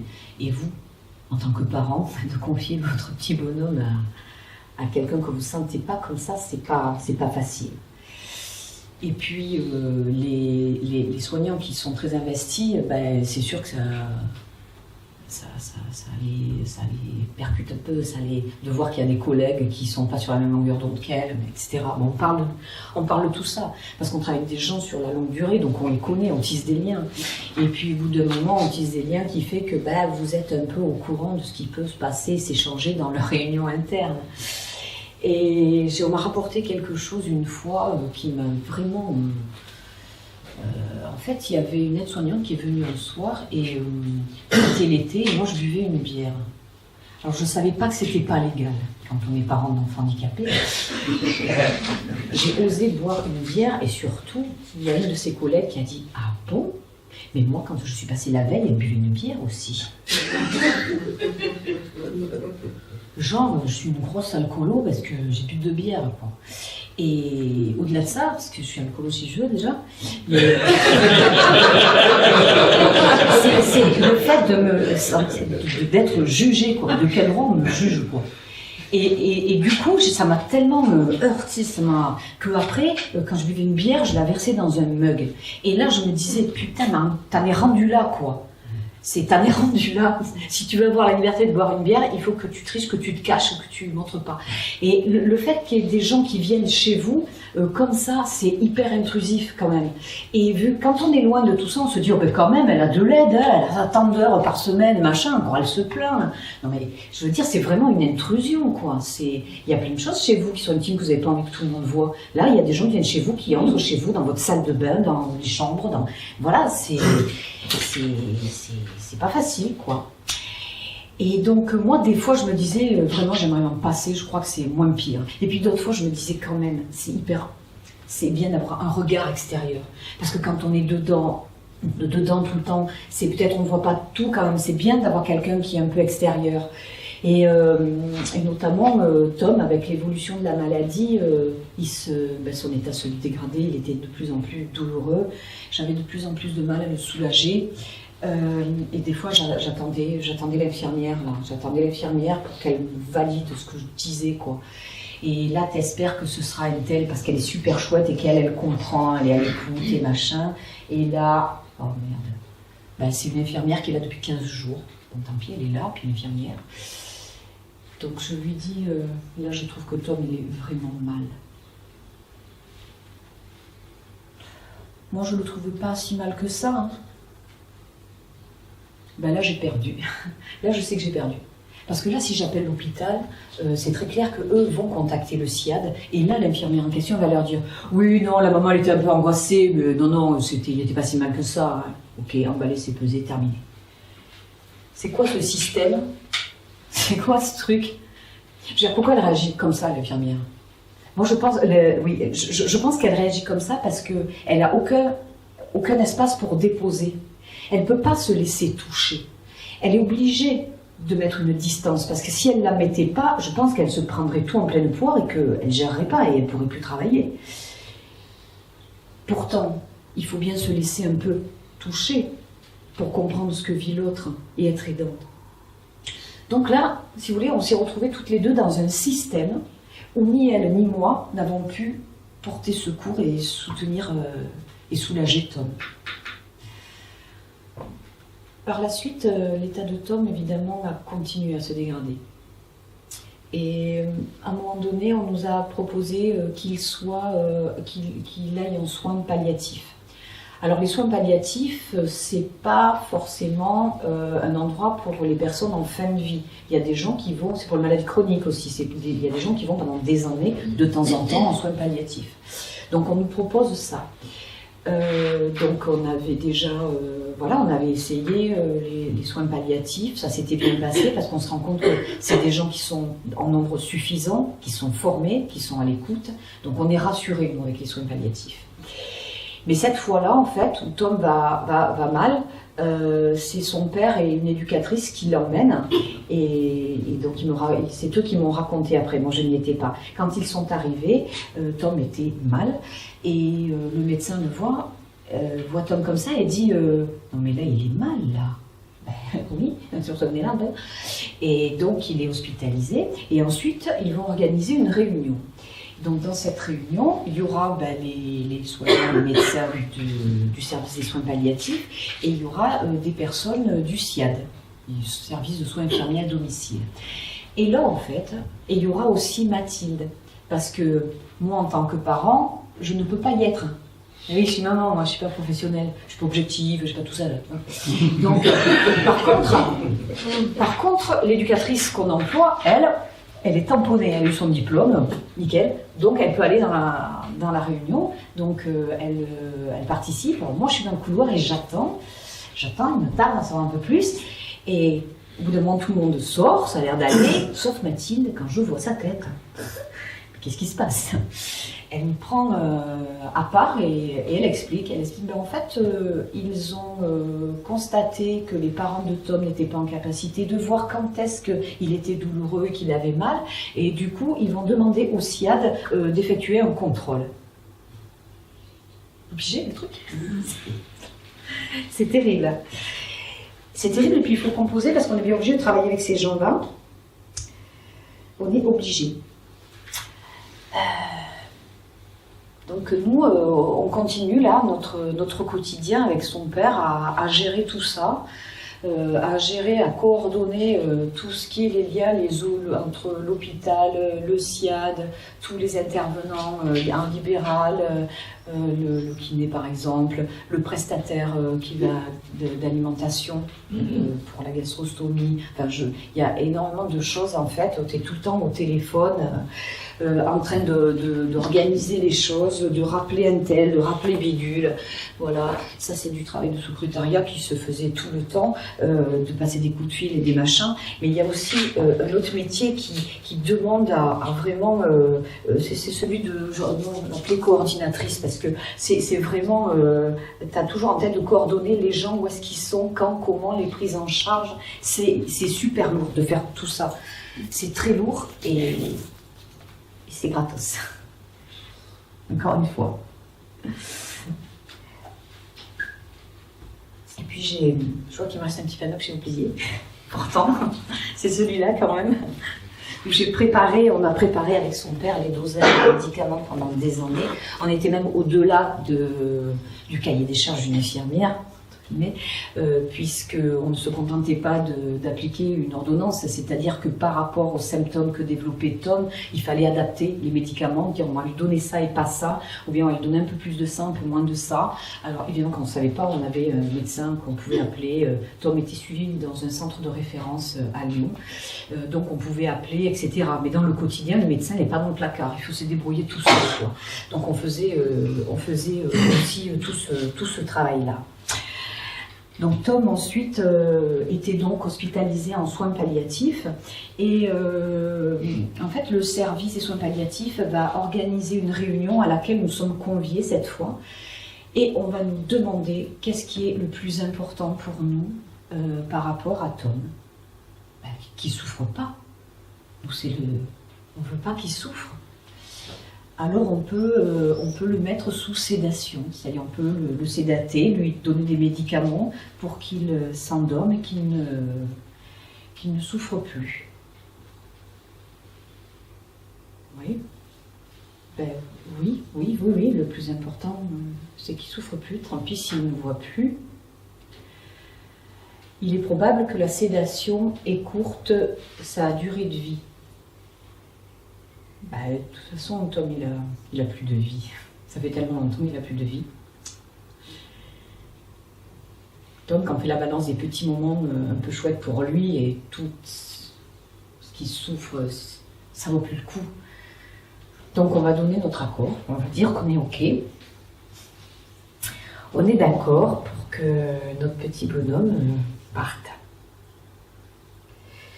Pendant 5 jours, avec son père, on décide de demander aux éduques, aux gens, à nos salariés de ne plus venir à l'hôpital. Enfin, elle pouvait venir le voir, mais de ne plus travailler. Que nous, avec son père, on va se relayer pour être tout le temps là avec lui.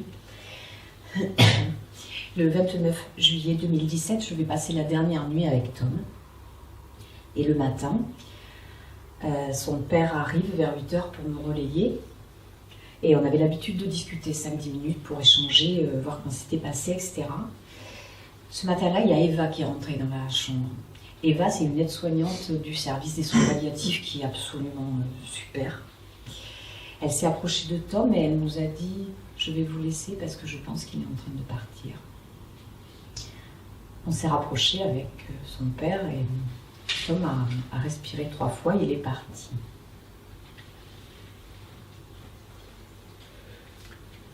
C'est un super cadeau qu'il nous a fait Tom, et c'est ça que moi je veux retenir. Il nous a fait un super cadeau, il a attendu qu'on soit et son père et sa mère. Et ça n'arrivait que 2 fois 5 minutes par jour. Donc il était capable aussi de ça, qu'on n'aurait pas cru. Enfin, que les autres n'auraient pas cru. Et donc super. Voilà, il est... Et du coup, une fois que Tom est parti, alors moi j'ai vraiment coulé, c'était pas bien. Et son père a plutôt repris les choses en charge, et toutes les histoires d'obsèques, de machin. Et moi un jour je me suis un peu réveillée, et puis en fait je me suis rendu compte que je suis allée sur, vous savez, l'application de la CAF. Ah ben Tom il n'y était plus. Du coup je vais sur Amélie. Ah mais ils l'ont viré aussi. Mon fils, il avait disparu administrativement. Il n'existait plus. Donc ça c'était vraiment terrible. Et il n'existait plus non plus. C'est-à-dire que du jour où votre enfant décède, toutes les aides que vous percevez s'arrêtent du jour au lendemain, puisque les aides sont reliées à lui et pas à nous parents. Donc du jour où votre enfant décède, vous vous retrouvez mais éjecté du carré bleu. C'est d'un radical impressionnant, quoi. Et là, quand on est là, moi j'ai perdu l'habitude de vivre là. Quand on a passé 15 ans là, c'est pas facile d'être là du jour au lendemain. Oh, Gisèle. Ben oui, Gisèle, elle est là. Gisèle, ça fait 6 mois qu'elle est là, parce que moi, mon petit bonhomme, Tom, il est parti le 30 juillet 2017, et Alexandre, il est parti en janvier de la même année. Par contre, la différence entre elle et moi, c'est que moi, Tom enfant phare, je suis salariée. Donc moi, j'étais plus capable de travailler après ça, mais j'ai été en arrêt maladie et j'ai perçu des indemnités journalières. Gisèle, elle percevait que des aides, un dédommagement aidant familial, et elle percevait aussi une pension alimentaire du papa. Ben, puisque Alexandre il est décédé, ben, elle est libre comme l'air, hein. Elle peut aller bosser, elle n'a plus besoin d'aide. Et le papa, évidemment, il n'a pas besoin de son reste, il a arrêté le virement de la pension alimentaire. Donc si vous voulez, moi, ça, à chaque fois je reviens quand même, je bute là-dessus de me dire, si Gisèle, elle avait été salariée, là, elle perd son emploi, excusez-moi, et du coup, elle aurait eu droit au chômage. Là, elle s'est retrouvée sans rien du jour au lendemain. Jusqu'au bout, pour moi, la question d'un salaire pour les parents d'enfants handicapés, elle est quand même plus que légitime, quoi. Merde, vraiment. Alors, la Sécu. On en revient toujours là. La Sécu. La Sécu, on me dit, non mais la Sécu, t'as pas entendu parler du trou de la Sécu, ça te dit rien? Si, ça me dit, moi depuis toute petite comme ça, j'entends parler de la Sécu et du trou. D'abord, je suis sûre que je savais pas encore ce que c'était la Sécu, que je savais qu'il y avait un trou dedans.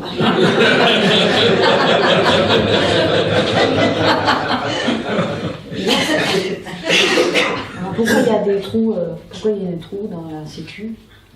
Alors, j'ai cherché un peu pourquoi il y avait des trous. Parce que l'idée de base de la Sécu, c'est on prend chacun un petit bout de notre salaire, et on le met dans un pot commun, et puis avec ce pot commun, on finance les accidents de la vie, la vieillesse, les arrêts maladie, il y a la branche famille, etc. Et de ce truc-là, oui, la Sécu, donc ça, quand ça s'est mis en place, en plus, ça s'est mis en place en 1946, c'est-à-dire dans un pays qui était ruiné après la guerre. Et on a quand même tout de suite pu financer les retraites des gens qui n'avaient jamais cotisé. On a pu construire des hôpitaux sans emprunter le moindre centime. On a pu se passer des banques. Mais pas tant, je ne croyais pas que c'est possible. Bah si. Et donc, la Sécu... Je suis perdue. La Sécu, c'était la fin de la charité. Il y a ça aussi qui était important. Parce que là, on revient en arrière avec le système d'aide. On revient quand même à ce côté, vous voyez, à la MDPH, quand des parents ils ont besoin d'aide, ils vont faire une demande. Et en plus, ce qui est un peu barjot avec la MDPH, c'est que vos enfants, vous avez envie plutôt de valoriser ce qu'ils savent faire, où ils en sont. À la MDPH, si vous demandez une aide, il ne va pas falloir expliquer ce qu'il sait super bien faire, il va falloir appuyer sur ce qu'il ne sait pas faire, il va falloir dézinguer votre gamin pour avoir de l'aide. C'est un peu barjot, hein. Alors que c'est avec la Sécu, ça ne devrait pas fonctionner comme ça, puisque la Sécu, c'est quand même un truc qui à la base nous appartient. Et on aurait dû choisir de comment ça se passe. Je vais reprendre mes fiches.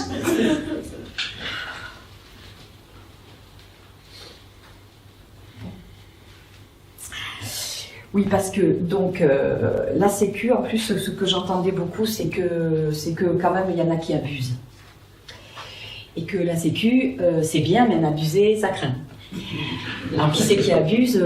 Évidemment, c'est les gens qui sont dans la maladie, c'est les gens qui consomment trop de médicaments, et du coup j'ai cherché un petit peu plus en fait. Je me dis mais la Sécu, s'il y a un trou dedans, c'est d'une part parce que des gens peut-être on s'en sert pour payer des trucs qui n'étaient pas vraiment prévus au départ, ou peut-être qu'on met pas assez de sous dedans. Et en cherchant là, j'ai compris un petit truc là. Je me suis dit, mais en fait, il y a par exemple Monsieur Nestlé qui vous vend des Mars, des céréales. Enfin, il vous vend du gras et du sucre en fait. Donc ce gras et ce sucre, ça va provoquer de l'obésité, ça va amener du diabète. Ah mais pas de problème parce que Monsieur Sanofi, en fait, il fabrique de l'insuline. Donc c'est plus un problème le diabète, donc on peut continuer comme ça. Mais en fait, ils sont potes tous les deux. Ils font des pique-niques ensemble. Non, ils font pas des pique-niques, ils font des déjeuners sur l'herbe. C'est-à-dire que le contenu n'est pas le même. Je pense qu'il n'y a pas beaucoup de chips, c'est un peu moins gras et salé. Puis surtout le maintien sur la petite couverture sur l'herbe n'est pas le même, je pense. Mais le pire, c'est pas ça. Le pire, c'est pas ça. Le pire, c'est que en fait, au départ, la Sécu, tout le monde devait mettre un petit peu dans ce pot commun. Et la Sécu, c'est un truc qui a marché super pendant une vingtaine d'années, jusqu'en ce qu'en 67, en fait, arrive la parité, c'est-à-dire qu'avant, il y avait, je crois, 75% qui étaient gérés par les salariés ou des représentants des salariés, et 25% par le patronat. En 67, il y a eu la parité, donc 50-50, et de là, en fait, c'est là que ça a commencé à bien merder, c'est-à-dire qu'on s'est bien fait déposséder de ce bien commun, et qu'aujourd'hui, on n'a plus trop de prise dessus. C'est-à-dire qu'aujourd'hui, le patronat joue plus le jeu, puisqu'il ne met pas de cotisation dans le pot. Très peu. Avec tous les allègements de charges, du coup, il met plus ce qui était prévu au départ. Aujourd'hui, qu'il y ait quelqu'un qui est un salarié qui est au SMIC, en fait, il y a très peu, voire pas du tout, de charges patronales. Donc c'est normal qu'à un moment donné, ça merde. Mais c'est pas forcément parce qu'on est trop souvent en arrêt maladie. Je pense pas. Par rapport à tout ça, là, au fonctionnement de la Sécu, alors j'ai eu envie de faire intervenir quelqu'un dans ma conférence. Elle ne va pas rester longtemps, donc vous partez pas tout de suite, d'accord? Ça va aller? Donc j'ai invité, vous la connaissez? Oui, vous connaissez? Tout le monde connaît Christine?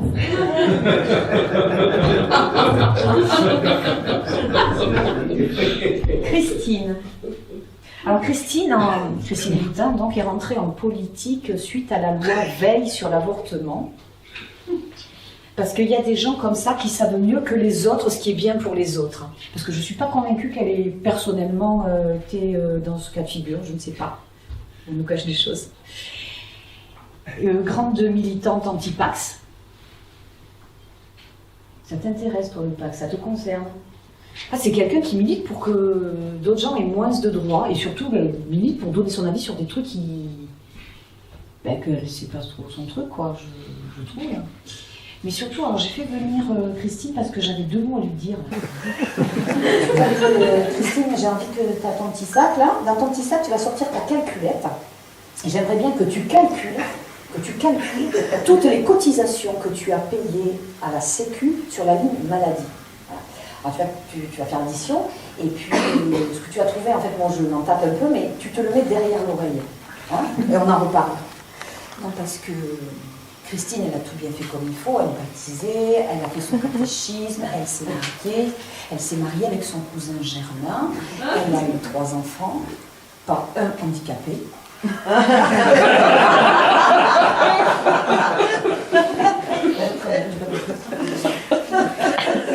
Bref, les 3 enfants. Pour ces 3 enfants, elle a eu un suivi pour sa grossesse. Elle a eu un suivi gynéco, elle a accouché dans une maternité. Elle n'a pas accouché sur la paille au fond de l'étable, d'accord? Et que globalement, en fait, le suivi d'une grossesse, ça coûte environ 15 000 €. Si tu rajoutes une péridurale, tu rajoutes 3 000 balles. Non, je sais, pas toi. Tu infanteras dans la douleur. Enfin, on n'a pas les mêmes mœurs, mais non. Peu importe. Mais en fait, 3 grossesses, quand même, grosso modo, je te le fais à 45 000. Ça marche? 45 000, 3. Maintenant, j'aimerais que tu compares ces 45 000 € aux chiffres qu'il y a derrière l'oreille. Que tu t'es mis derrière l'oreille. À mon avis, tu vas voir que ça fait un peu comme ça. Non? On va la laisser réfléchir. On va lui dire au revoir. Au revoir.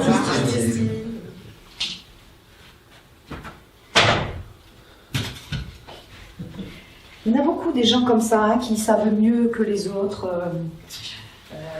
Moi, dans le handicap, j'ai croisé beaucoup de professionnels qui savaient mieux qui m'expliquaient comment il fallait faire, donc qui ne le vivaient pas au quotidien. Après, c'est sûr que moi, je connais le handicap parce que je l'ai vécu. Ça m'est tombé dessus. Enfin, du coup, j'ai compris plein de choses. Mais si j'avais pas été parent d'enfants handicapés, si j'avais eu une copine qui avait un enfant handicapé, par exemple, je crois vraiment, je crois que j'aurais dit tu as du courage. Ah, moi, ce que tu fais, je pourrais pas. Non, tu me touches beaucoup, parce que je te trouve vraiment admirable. Après, c'est vrai, je te trouve un peu fusionnel des fois quand même, tu vois. Et puis tu es tout le temps à t'occuper de lui, là. Des fois tu dors avec lui, tu me dis, tu lui fais ça à la toilette intime, là. Non, c'est pas... Non, moi je comprends pas, je comprends pas. Je comprends pas comment on peut avoir un gosse handicapé. Comment on peut foutre sa vie en l'air pour avoir un enfant handicapé. Alors ça m'a été dit en vrai, pour de vrai. Vous savez qui c'est qui me l'a dit? Je vois que c'est quelqu'un que certains connaissent. Je vais vous expliquer. Moi, ça fait bien 7-8 ans que j'y pense à la faire, cette conférence gesticulée. Parce que j'avais vraiment envie de dire des choses, de creuser le sujet aussi, de comprendre un truc et surtout de le partager avec d'autres, quoi. Et j'avais envie de faire cette conférence gesticulée, mais avec Tom, c'était quand même très compliqué. Et puis, quand Tom est parti, c'était encore plus compliqué, en fait. Mais quand même, ça me titillait. Donc, de temps en temps, régulièrement, j'allais sur le site, quand même, de l'Ardeur, voir. Et un jour, je vois qu'ils proposent sur 3 jours, initiation aux conférences gesticulées, et montent une anecdote, voilà. Et je me suis dit que c'était vraiment l'idéal pour moi, parce que ça allait me permettre soit de raccrocher les wagons, de me rassurer, de me dire t'es cap, t'y vas, ou soit de me dire bon t'es pas cap, laisse tomber, maintenant tu tournes la page et tu passes à autre chose, quoi. J'ai raccroché les wagons, je suis là, j'espère, c'est cool, moi je suis super contente. Mais en étant à Germes, c'était la première fois, moi, que je sortais de mon précaré. C'était la première fois que j'allais rencontrer des gens qui n'étaient pas dans le handicap. Et j'ai rencontré plein de gens avec qui j'ai beaucoup parlé de handicap, des gens qui m'ont posé beaucoup de questions pour comprendre, et c'était super. Alors des questions loin, qui sont pour moi des évidences, tu vois, mais... Et notamment, j'ai beaucoup discuté avec Franck Lepage, qui a l'initiative des premières conférences gesticulées. C'est Franck qui m'a dit cette phrase. Alors évidemment, il ne m'a pas balancé comme ça, hein. C'était au cours d'une discussion, et c'était vachement chouette, parce que... Franck m'a dit plein de choses que j'avais déjà entendues, des réflexions de gens qui sont loin du handicap. Et puis, il m'a dit des phrases comme ça que beaucoup pensent, mais qui n'étaient pas dites, et ce qui m'a permis de pouvoir répondre et discuter de ça. Parce que qu'est-ce qui se passe?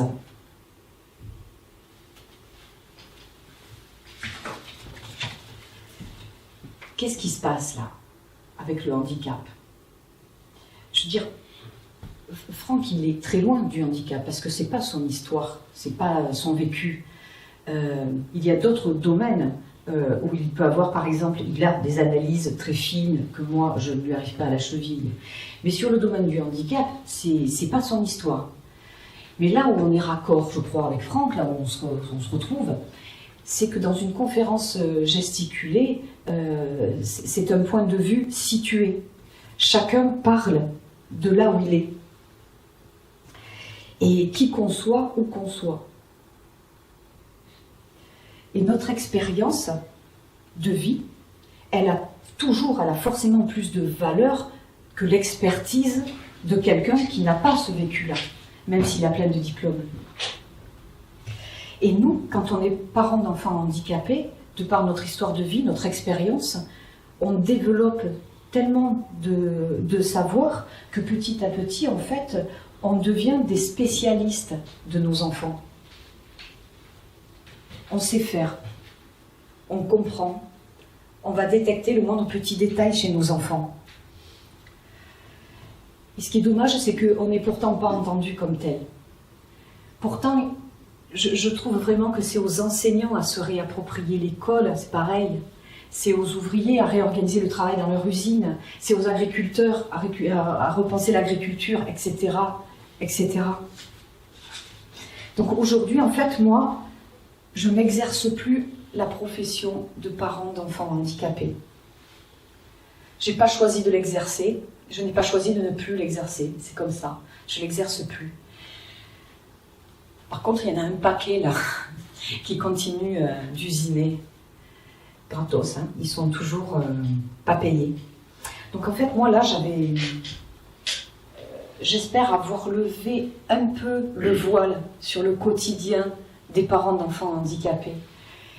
Mais j'espère avoir levé beaucoup. J'espère que vous avez envie de me suivre dans le fait de se réapproprier ce bien si précieux qu'on nous a piqué, qui était à nous et qu'on nous a piqué, et qui était la sécurité sociale.